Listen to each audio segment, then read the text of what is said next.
new Sony Pony Splatoon sorry. I forgot we ended that series. Anyway, we have here the New Year's Doctor Who special 2025.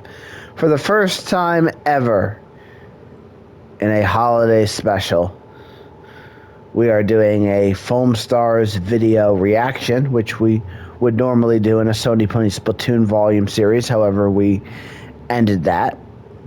But this one is too big to not do, you know? Sony Pony Splatoon volume series, it ended. We're not reviving it. I don't want it going past War of Attrition. But this is a huge one. This one's very crucial when it comes to FOAMSTARS. And this one basically furthers everything I've ever said, despite what JJ Savage or Soa Boa would fucking disagree. This is the Death of a Game series by Nerd Slayer Studios, who makes the Death of a Game for every game that reaches its death point. And then, you know, it dies after that. And he's right. So, he's right. And I've been saying this for months. So I'm right.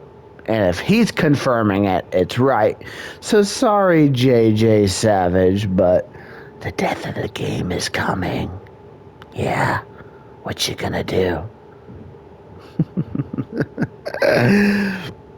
This guy makes Death of the Game series. You know, I've watched a lot of them. Realm Royale, Rogue Company. Yeah, I've watched a lot of them. This guy makes fantastic videos. And he doesn't make it if the game really isn't dying. So, you know, FOAMSTARS really is dying. You know, we're still preaching. We're still fighting the FOAMSTARS cause, even though the Sony Pony Splatoon volume series is concluded. But, so yeah, so we're going to react to it in this special. And then there's going to be deleted scenes, which will be me reading the comments in a separate video. Let's go to it.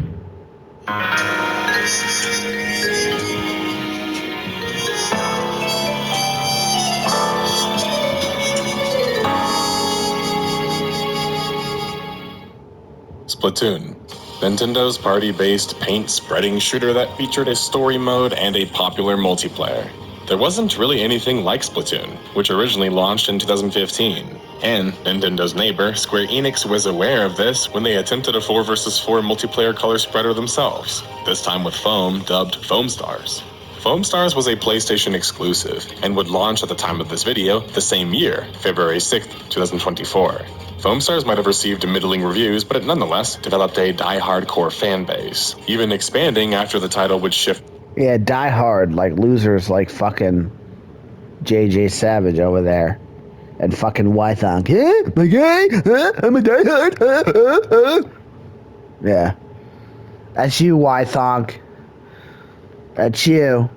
10 fucking viewers. You think you're fucking ninja over there.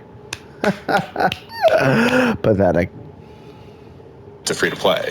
However, the same year FOAMSTARS was released was the same year that Toy Logic would announce the shifting of the title into maintenance mode. While this might be par for the course for a game like Splatoon, which now has 3 titles in the series, but FOAMSTARS on the other hand was a live service game, and maintenance mode for a live service game meant effectively death in every way but literal.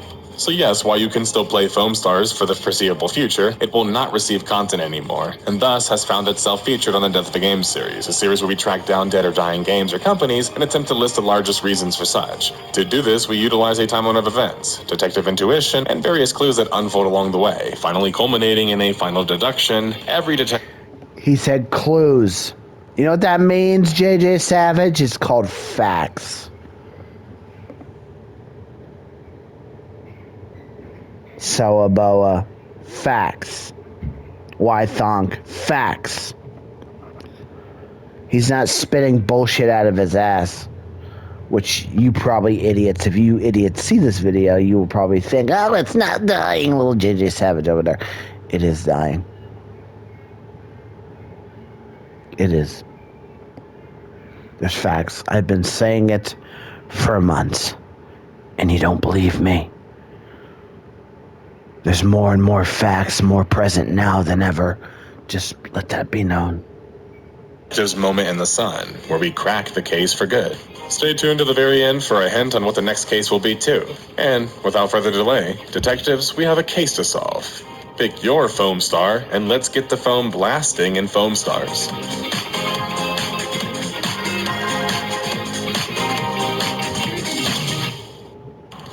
The story begins with the announcement of Foam Stars from Square Enix at the May 2023 PlayStation Showcase, alongside many other titles. The gameplay, as described by IGN, was similar in nature on first impression to Splatoon. Splatoon, of course, was Nintendo's mega 4vs4 paint shooter title, complete with a single-player storyline and a multiplayer.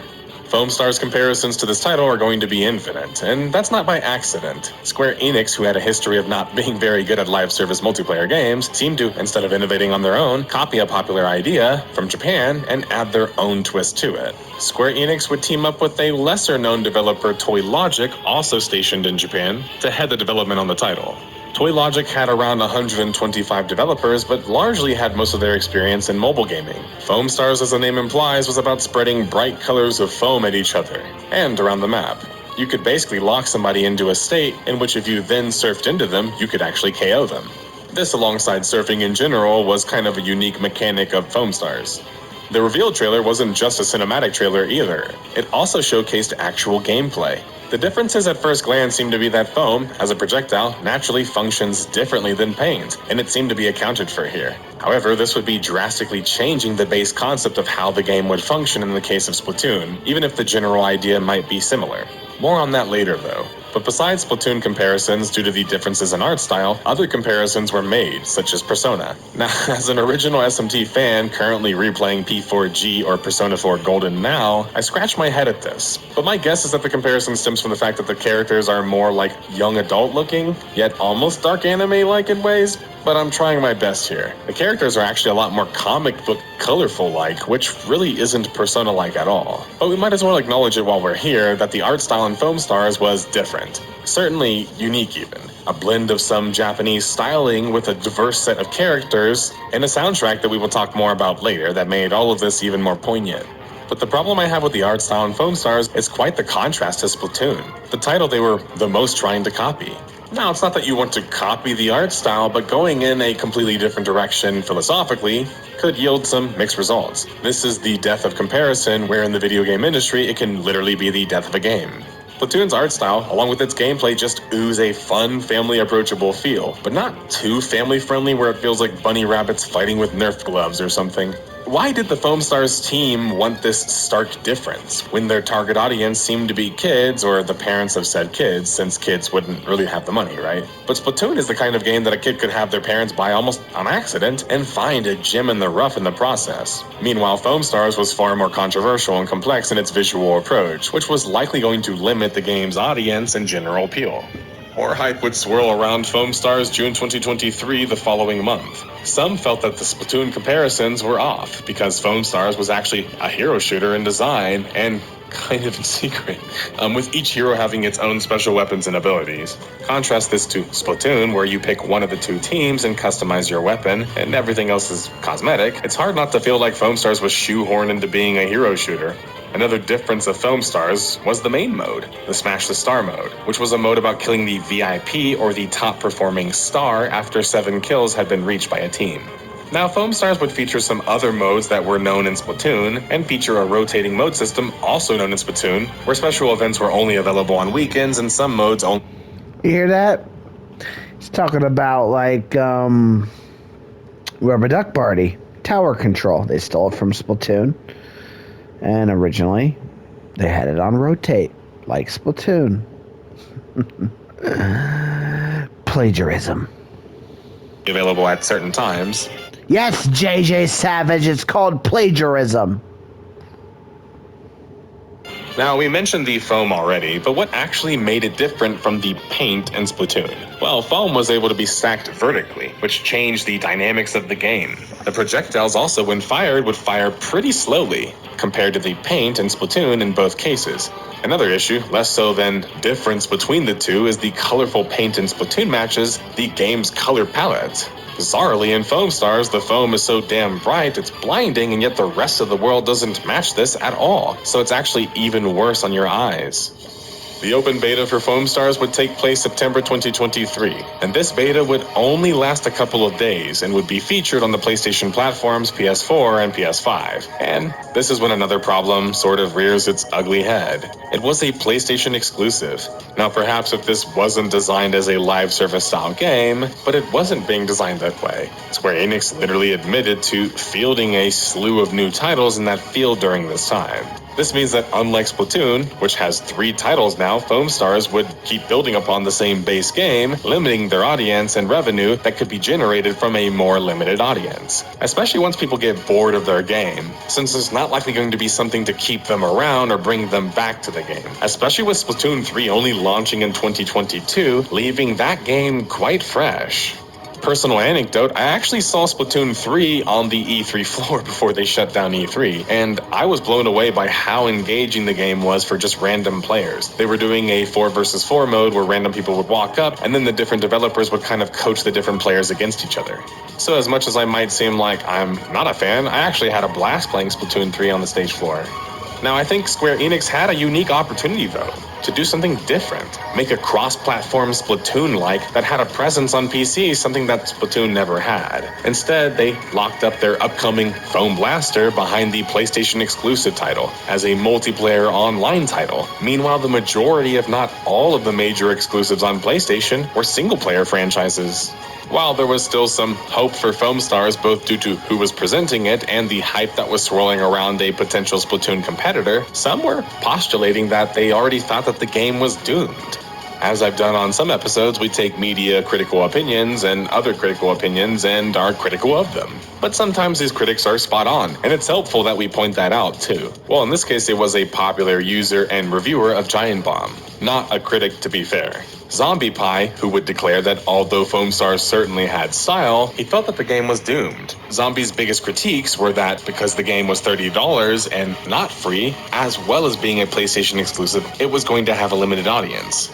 Zombie also references the differences in tools and projectiles in FOAMSTARS, with the foam itself, as the object itself implies, is rather slow and unwieldy. This makes it just frankly less attractive to shoot for gameplay reasons, which can't be understated since that's the whole point of the game.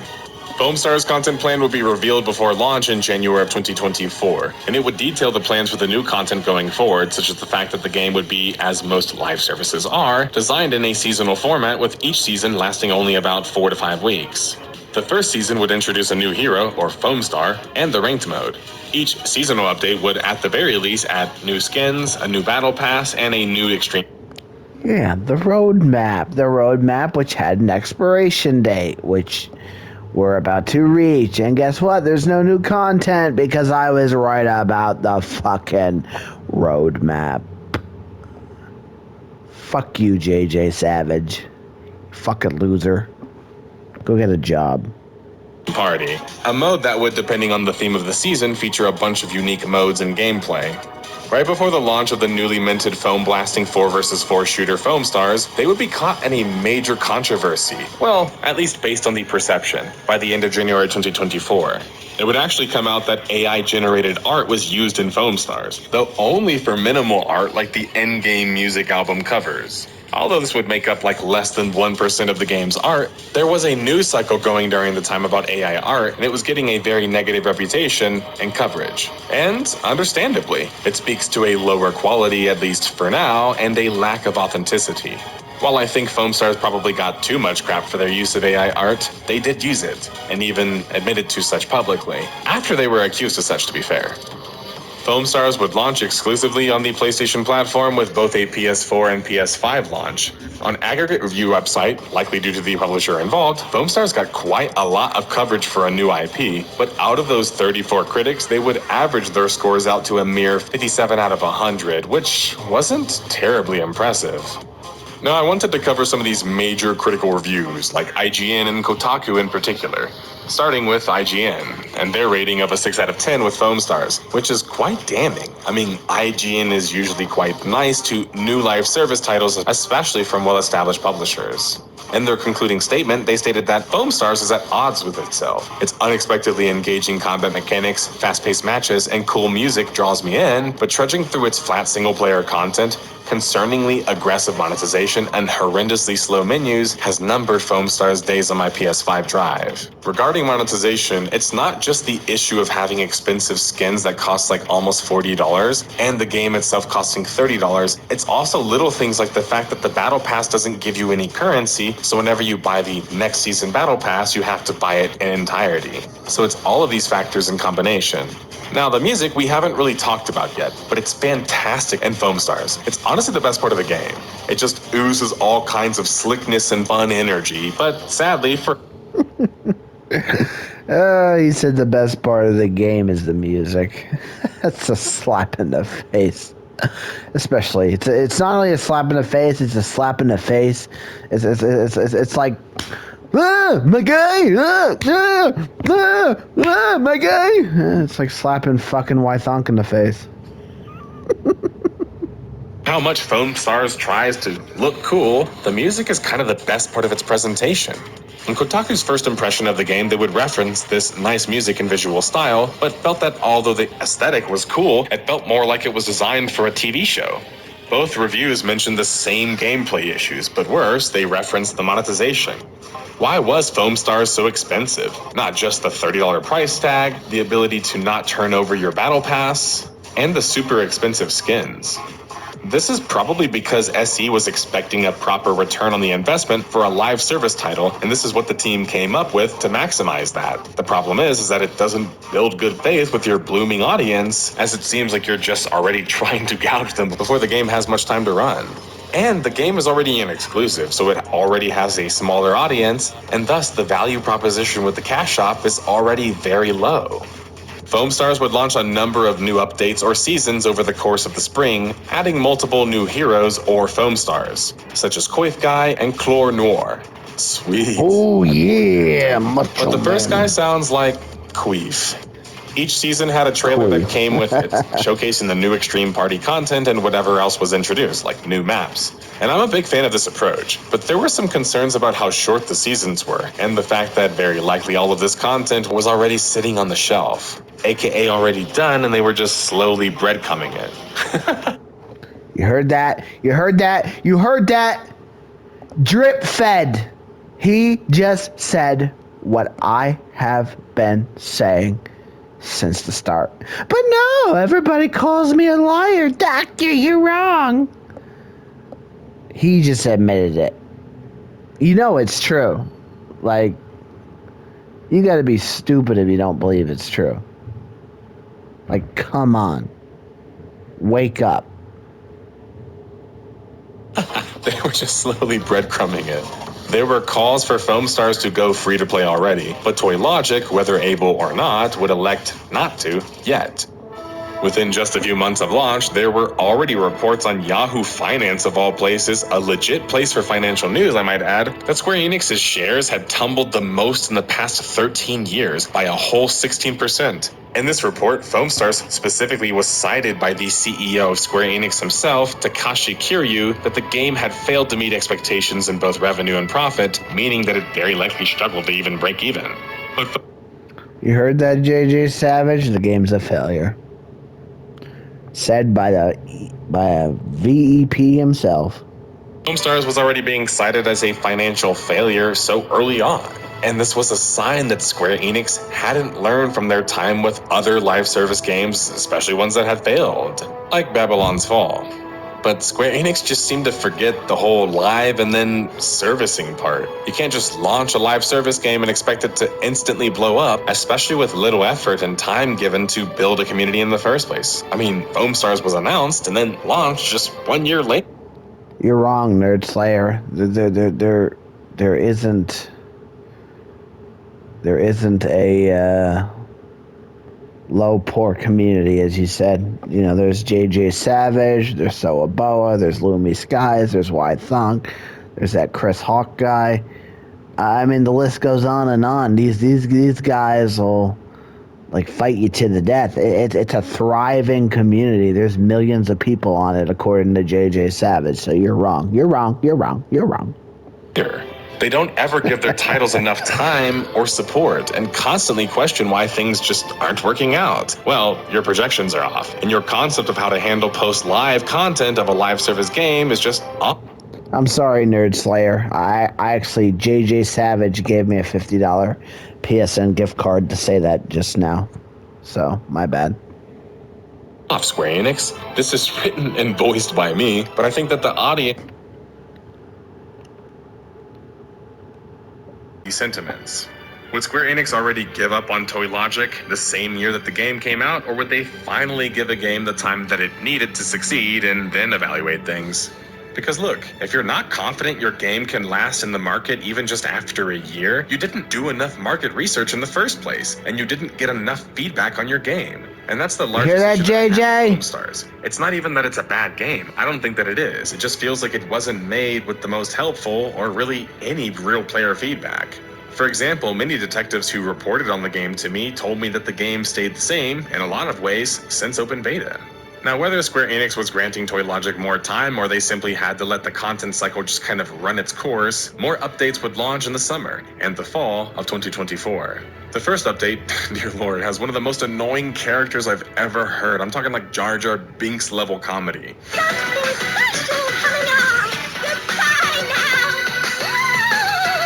It's funny to... Yeah, only losers like Y Thonk think that's a great character. You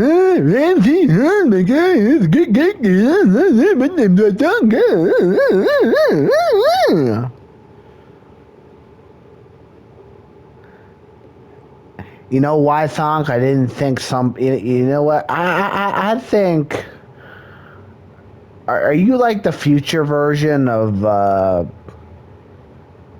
Flash Lighting, who went back in time to play FOAMSTARS full time? Because that's what I think you are. I think you're a time traveler. I think you're Flash Lighting because you sound just like him. Laugh at, and then you just kind of wish they would stop talking. While this could be seen as a minor pip, for me it shows that clearly that FOAMSTARS was trying to appeal to a younger crowd, and in that process, we're looking clueless. Yeah, why Thong likes Ramses because it you know it attracts a younger audience, which Y Thonk is you know, it starts with a P and it ends with an O and there's a D in there, and I'm not gonna say much more, but I Y Thonk. I know it's on your phone. Yeah. Pictures, videos. I know. My God.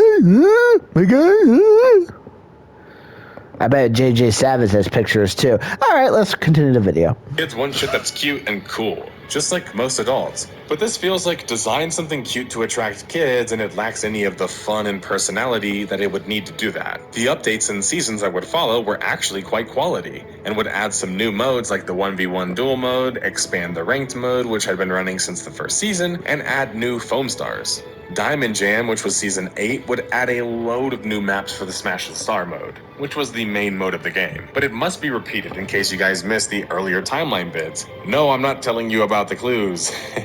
You gotta get to detectiving. But FOAMSTARS has a limited time game mode approach, where most of the game modes aren't even available most of the time, and special events take place only on the weekends. The issue is that adults can be busy on the weekends and want to have sort of a life outside of gaming at times, and not everyone, including those with jobs, have the time to set just to play a special game mode. I personally like the idea of limited time modes, but I think that FOAMSTARS should have pushed their first 3 modes more in unison while putting the obvious focus on their main mode, Smash the Star. Or maybe just kept the events as limited, sort of like Animal Crossing. But FOAMSTARS launched with such few maps, and even worse, because the maps are game mode specific, it felt like even less maps. Now, to be fair, FOAMSTARS did have a single-player content mode, which was almost like a cleverly designed tutorial, a classic Japanese game design strength. But the content was so damn easy, and it had no real story or world to back it up, and whatever was there was just, again, really campy, so you were basically just rushing through things in a tower defense style fashion until the waves that spawned and attacked you were defeated, and you would defeat them very quickly. And the whole story and dialogue, again, it's very, hello, fellow kids, it just feels campy. Like, genuinely, who worked on this? Like, actually. Well, don't worry, I did some... You know, Mike probably worked on it. You know, they hired Mike. They're like, hey, Mike, you wanna develop FOAMSTARS? And Mike's like, all right, we're gonna create a sheep guy. He's gonna be a character. He's gonna fly around like he's a ninja. All right, we got this guy who looks like Thor. He's the main person in FOAMSTARS. Yeah, that was Mike. Mike, you know. Mike developed the game, so you know that's why it's a mess. And then Mike, Mike needed voice actors, so he went to his Yankee Facebook group, and Mike hired all the people in the Yankee Facebook group to do the voice acting, and of course he got them for free, so he didn't have to pay voice actors. So, yeah, Mike's the lead developer. He's the reason FOAMSTARS flopped. Nothing more else I could say about that. Digging, because that's what I do, right? Think my childhood dig dug sessions. But the team behind FOAMSTARS is a unique one. It essentially consists of higher-ups from Square Enix overseeing the project that seemed to be spearheaded in the actual development process, aka the nuts and bolts, by II-Logic. II-Logic, however, was largely a mobile developer without any well-known titles besides a spin-off Nier title. And their developers were thus rather inexperienced, and they only worked at II-Logic previously. It's not hard to see why the game struggled in terms of its direction and ability to generate an audience. It had an inexperienced team with no experience doing such, and it was ironically led by an even more inexperienced executive Square. Yeah, it's also more inexperienced is Y-Thonk and like JJ Savage and Soaboa. They all think and everybody else. They all think they're pro Major League gamers with 10 fucking viewers, and they think they're somebody's, but they're really not.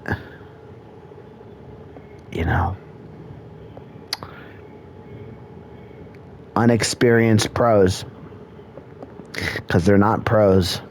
10 viewers is not a pro in any regard, and if you really think it is, well, okay, my God. You're a fucking pathetic sorry excuse for a gamer. I'm sorry. Next team, which almost doesn't make sense saying out loud. The most experienced guys were the leader of production Yoshitake, who worked on multiple major projects including helping program Smash Bros. Brawl and a slew of other titles, as well as Kosuke Okatani, who we already referenced at the very beginning, who we'll talk more about later. But one guy or even just two guys isn't enough to lead a team. And if you're going to place massive expectations on an inexperienced team, you should probably put more experienced trainers and leaders in charge, or take the time to just train the team in-house. Come on, Square Enix. FOAMSTARS would finally go free-to-play October 2024, a whole 8 months after the game's launch. And sure, you might argue why rush that process when you have some faith in the original business model, right? You have to have some faith. But the issue is that I didn't have any faith in the original business model, and seemingly no one else really did either. Free-to-play ensures that the game can actually have an audience, so people can play it, but here's the thing. Let's be honest, free-to-play was never going to save it. I have spoken. I've said it many times. Facts. My guy, facts. It's never a magical solution even for PC titles, and FOAMSTARS is still a PS exclusive, which limits the free-to-play approachability even more. And the game still has very little in the way of actual story content, so it serves as more of a barrier for new players. FOAMSTARS might have had a core audience, but it wasn't a very large one, and going free-to-play at least might help to expand that audience. But there were already reports after a few days after the change that, well, free-to-play effectively had flopped for FOAMSTARS. That could mean that either the player base wasn't increasing enough, or they were losing players so fast that would join anyway, and record speeds. You have to think. If people just get bored of Splatoon, they still purchase the game at full price. And there are 2 other games that they could play. FOAMSTARS losing its box price meant that it had to make money the old-fashioned free-to-play way, which could be part of the problem. After you realize what monetization you're in store for with FOAMSTARS, you're less likely to stick by the game due to the poor monetization. And this brings up an... Let's not forget all the wannabe fucking pros pub stomping the new players and making them not want to play the game again when the future of the game relies not on the pros, but on the new players. And that's why the game is dead and it has no more content and it's not given a future. It's because all that's left are the little fucking loser wannabe Major League Gamer pretender pros, pathetic sorry excuses for gamers left to play the game. And that's why it's gonna die, and the ship's going down. It's sinking like the Titanic. It hit a fucking iceberg, and fucking, Loomy Skies is on the fucking plank with JJ Savage, and she's gonna let JJ Savage fucking drown in the icy water, and let him die with the fucking game, because the game is trash.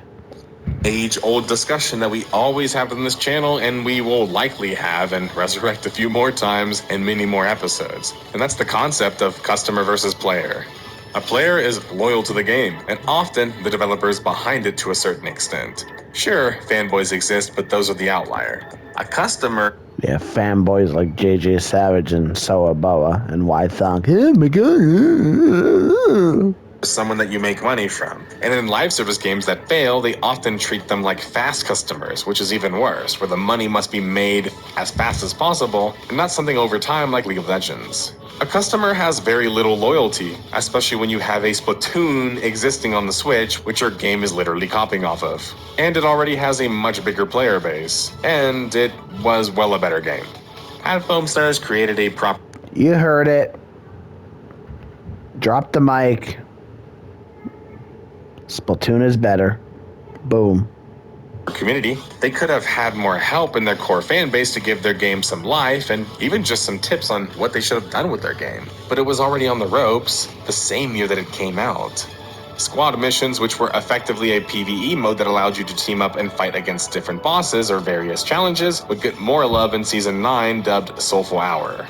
The bosses would function seasonally, which was a cool idea in theory, but the mode itself was kind of lukewarm at best. I mean, at least FOAMSTARS got a PvE mode, right, Overwatch? Party Goes On would launch December 5th, 2024, being the game's 10th season. And that's a lot of seasons over the year, which just makes people lose interest after a while. I mean, League of Legends just recently showed this off when they tried a similar concept and then reverted back to having way fewer ranked seasons. This new update would add another boss and the ability to customize your foam and more 1v1 duels. But on the same day this update would be released in a conjoining statement from Square Enix themselves, FOAMSTARS would be announced to not be receiving updates anymore past December 13th, 2024. Good. Making Season 10 the last season of the game. Good. This meant that effectively FOAMSTARS was moved to maintenance mode, where no new content would come, but the servers are still kept up until the foreseeable future. Good. While I have to give SC TikTok. Logic credit for being able to at least achieve this without shutting the game down altogether, there's still a chance that they could shut the game down altogether, especially because unlike in the case of the other game that we...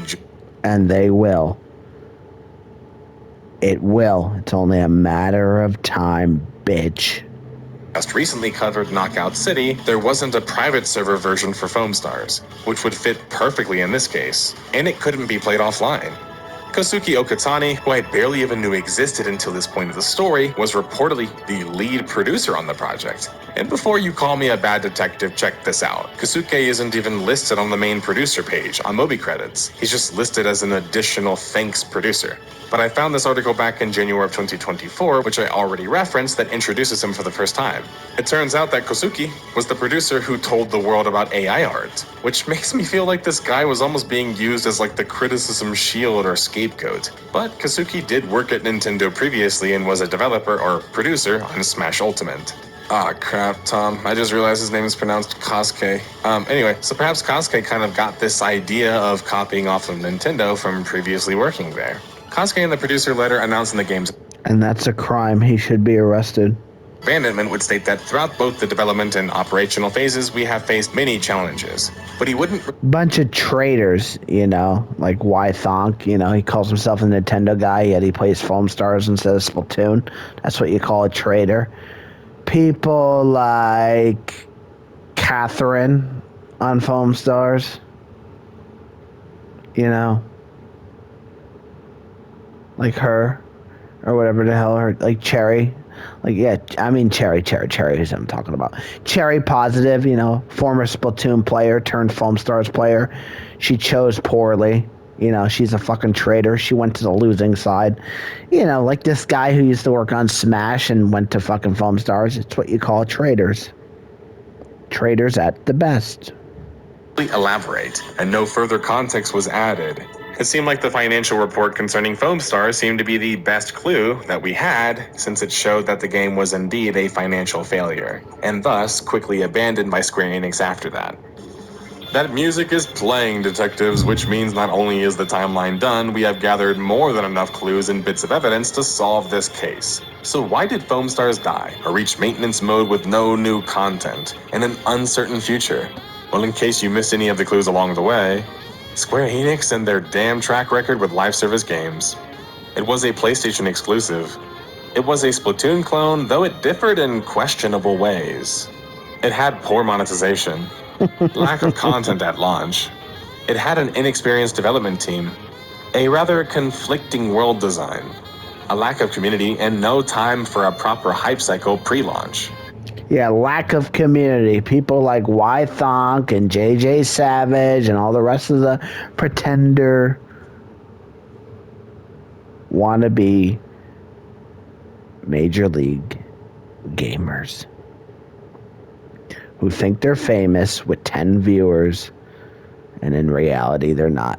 It's people like that. It's an embarrassing community. If I was Square Enix, I'd be really embarrassed with the FOAMSTARS community. It's a bunch of bums. It was a financial failure. It was a financial failure. Pathetic. Another Square Enix live service game has bitten the dust. Well, mostly metaphorically in this case. While SC and Toy Logic are moving on, you can still play FOAMSTARS today, on PlayStation only, in case you missed it earlier this year, or even just last month. Square Enix loaded up the trunk with live service titles, like 12 of them to be exact, in an attempt to hope that one of them would work, and would blow up and make them serious amounts of money. But this initiative, like their NFT initiative, hasn't seemingly proven that fruitful. And there's a balance that you have to strike with business and art.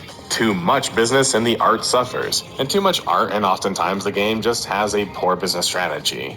These Square Enix live service games look nice and are fancy in some ways, but they have this hollow ring that echoes out when you touch or knock on their body. Touch my body.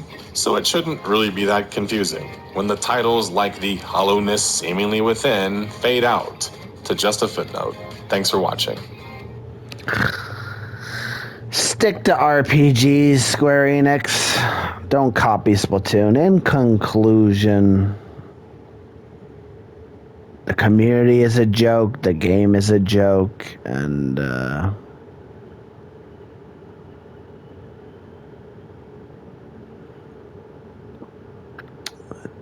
game just was a flop. Alright, now we're gonna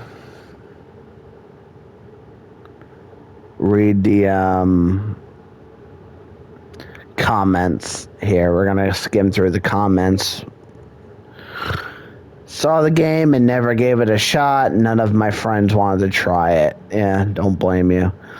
I think some game developers forget that it really helps when you make your designs and characters have purpose. For Splatoon, the fact that they're squids traversing an ink in squid form makes sense. Pair it with the bright and cute art style. You have something that attracts kids and even adults as well. I'm not saying FOAMSTARS is ugly, but it just doesn't have a lot of obvious design choices that stick out to me. I've never played it, but it does look generic hero shooter where they shoot foam for some reason. Yeah. I know you went over it briefly, but as a Splatoon player, it was funny hearing about their use of AI. This is the most played game of the year, and it's super fun. And most definitely not dead. Oh, then you live in a bubble. Sometimes improving on someone else's popular game can lead to a very fun new game. Yeah, well, clearly they failed. Well, that happened. Yeah, it did happen. Please don't sing again. Yeah, I don't blame you. Who'd want a phone when we could splat? Super Patch Mario, you're a real one, my guy. My guy. Yeah, not a fucking traitor like Wythong. The AI killed it for me. Oh God, please don't be pro AI. I misread the title for a second. Wish it come to PC. FOAMSTARS is not a dead game. It hasn't ended its service, only the planned content. Updates the new content. Shut the fuck up. I'm not reading that trash. You don't even have facts, my guy. I guess it's very different to Splatoon, otherwise Nintendo would have sued them. Nintendo don't care that it exists, to be honest. The Nintendo meaning's like, oh, FOAMSTARS!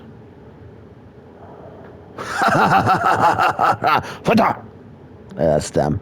That's Nintendo. They can give two shits about FOAMSTARS.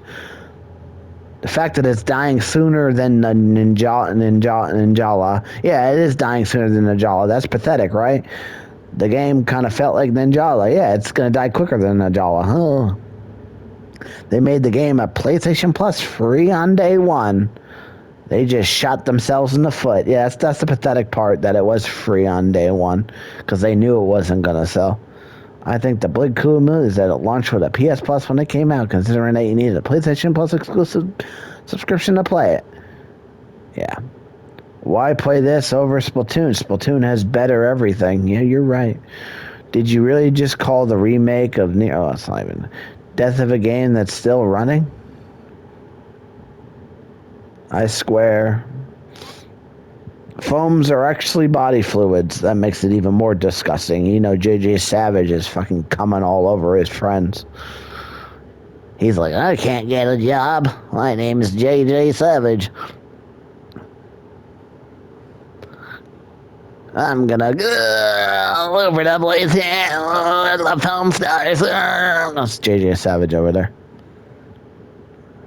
What a shame. I thought it had potential. Nah, it never did have potential. At least with Splatoon 3, we were told we'd only have 2 years of content and a paid DLC campaign. That's why FOAMSTARS went out of business. Yeah, it is. At the point where we all can already smell not to smell. Yeah, nobody wants to smell FOAMSTARS. It's a pile of trash. It's shit as well. That's why it smells.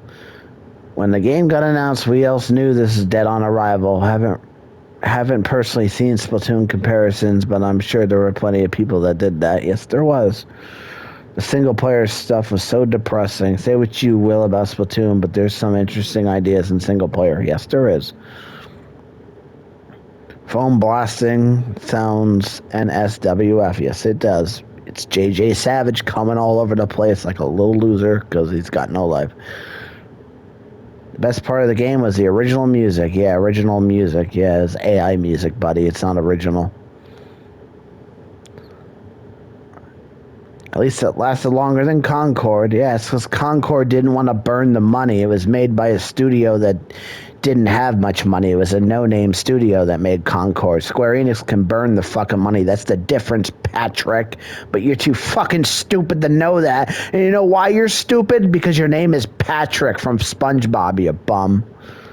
This is really a shame because there is only one thing Splatoon desperately needs is some good competition. Yes, there is. All I remind a streamer saying really great and play it, definitely play it again. No, you won't play it again. It'll be dead soon. This game was... It was this game or Fast Penguins, and then Marvel Rivals came out. Fast Penguins? Let's not talk about that. I played FOAMSTARS for more than 100 hours and enjoyed the game. At least they're keeping their online automatic season passes. Shut the fuck up. I played over 100 hours too, buddy.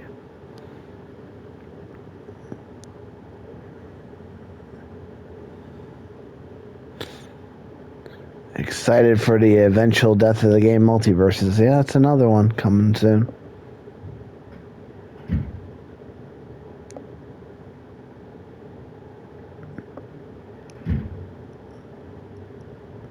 Wish I could have tried FOAMSTARS. I have a PS5 but didn't access it during its lifespan. And you could too. It's free. But you choose not to. It's a smart choice you got there, Half Quinn.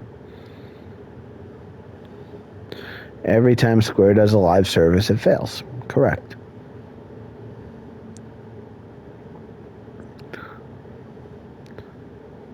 For someone who's never played Splatoon or FOAMSTARS, I don't really see a difference. Yeah, obviously, I see the pain foam. I remember seeing the first trailer. I thought it would look pretty cool. Months passed. I was so curious what happened with this game. I didn't even know it was out. I gave FOAMSTARS a go on release, and yeah, it only lasted about an hour. I played one match of this game, and after a minute, glitch kicking everyone out, I uninstalled immediately. I may be alone in this, but the biggest mistake they had in this game is I actually thought they had kids owning a PS5 and playing on it. All FOAMSTARS fade out at some point, correct. FOAMSTARS look good, but on a PS... Fuck your PC release.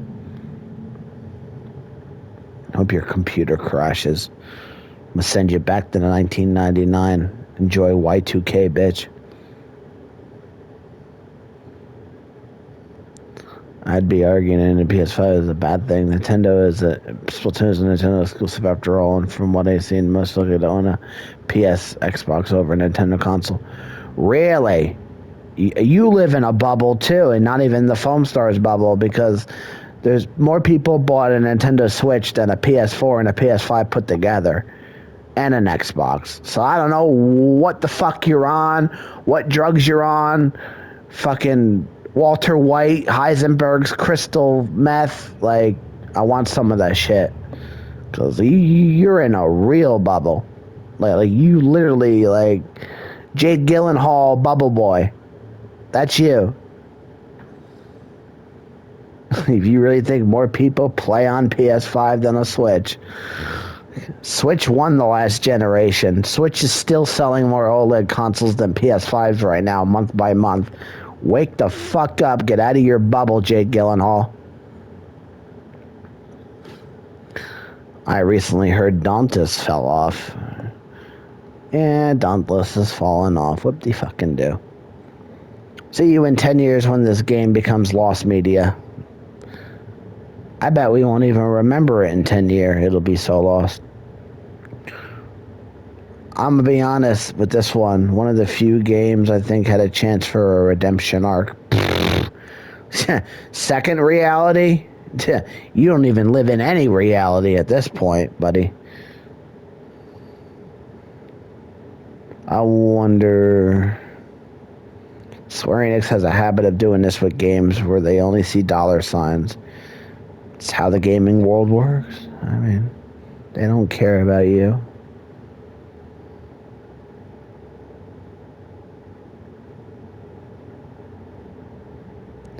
Everyone's complaining about the AI.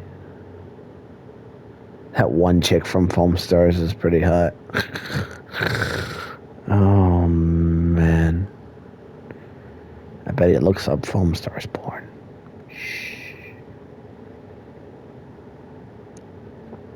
Copy my homework. Yeah, copy my homework. Go ahead, copy Splatoon's homework. The only time I've heard anything related to this game video is people making fun of it on Twitter. Queef, yeah. Queef guy. Yeah, he called Coffee Guy Queef Guy.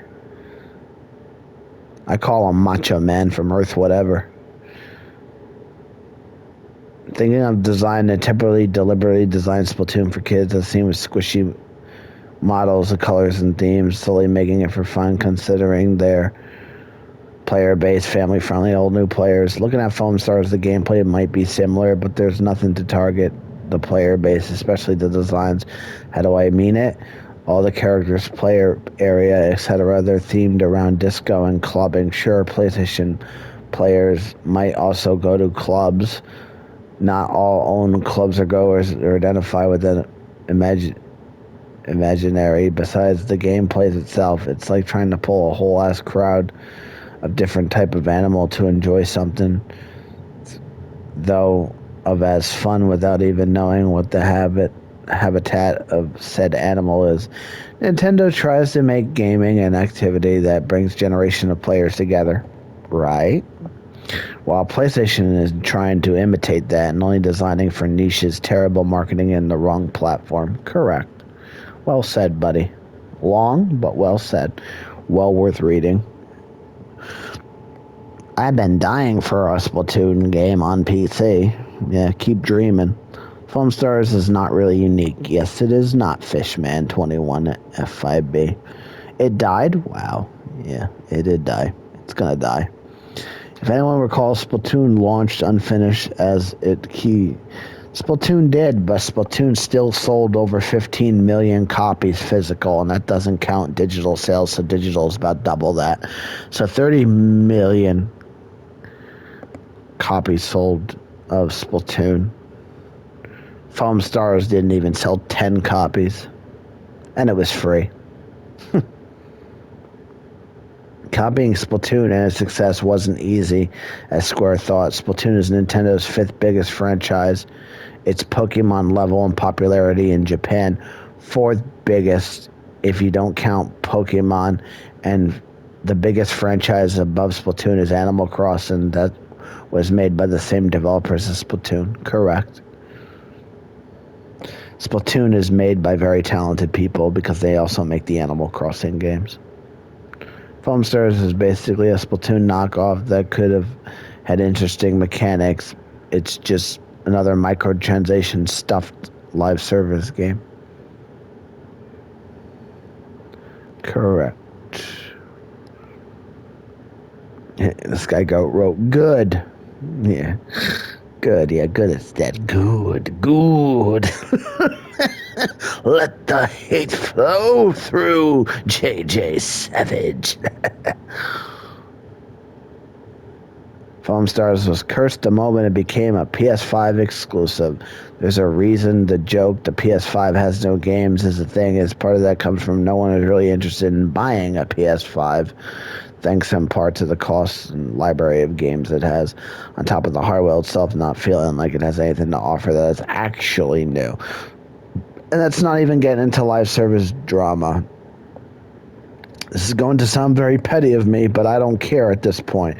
The character designs of FOAMSTARS' generic Splatoon is very recognizable, not just because of the sea theme to the characters, but also they do stand out in terms of a lot of character designs from the past 10 years or so, especially how customizable your character can be while having very simple base designs from the ground.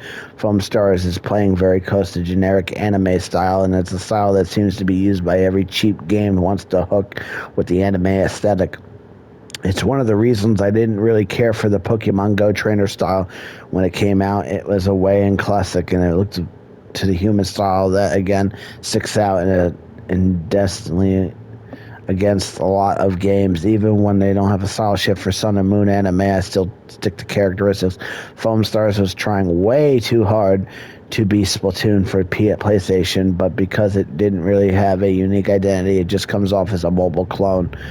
More of anything else, I know that wasn't what they were going for. The shooting theme, foam, sounds fun, but it's just something missing. That's one thing FOAMSTARS needed, an option for character creation as well as the ones that already canon to the lore. They could still manage classes with that, so I don't understand what was stopping them. Yeah, you're dreaming way too much for FOAMSTARS is never going to get it. You know, you're like JJ Savage over there, dreaming one thing that's never going to be. Look at JJ Savage. I want to make this known.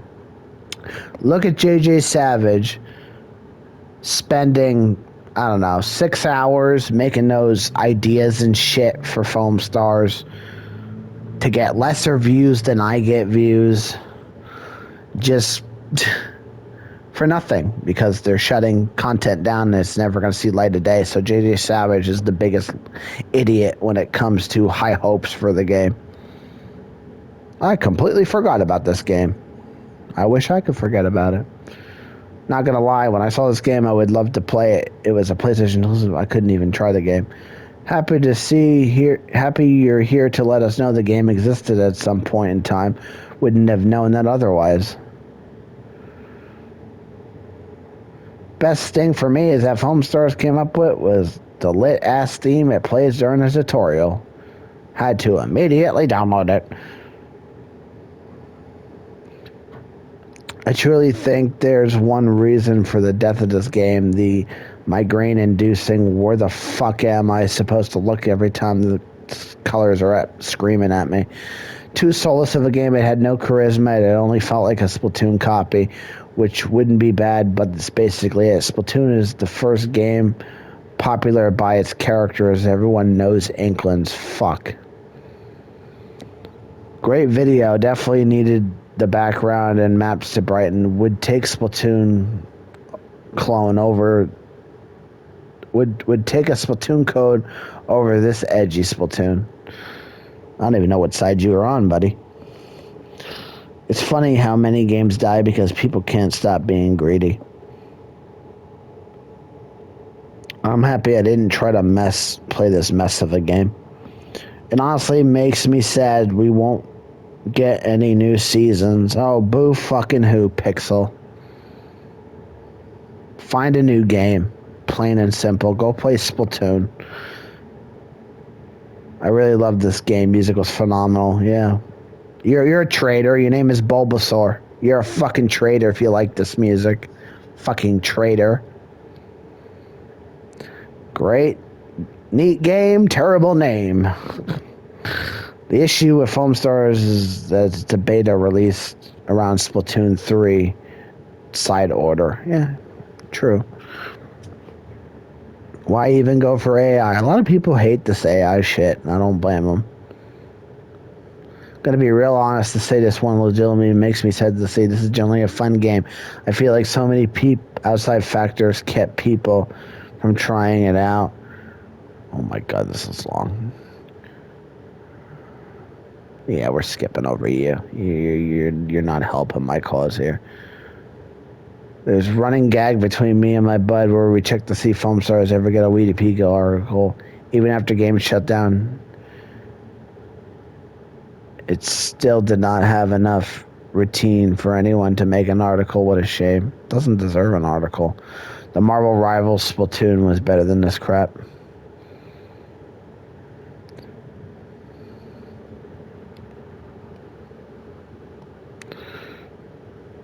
Mom, can we have Splatoon? No, there's Splatoon at home. I feel sad for FOAMSTARS. Really wanted to play it, but Square Enix was too busy hustling Sony to make it available on all platforms. Oh yeah, Splatoon for shitheads. Yeah, it is Splatoon for shitheads. Wanna be Splatoon. See, these people are real. Ah, FOAMSTARS, the Destruction All-Stars. Oh, wait.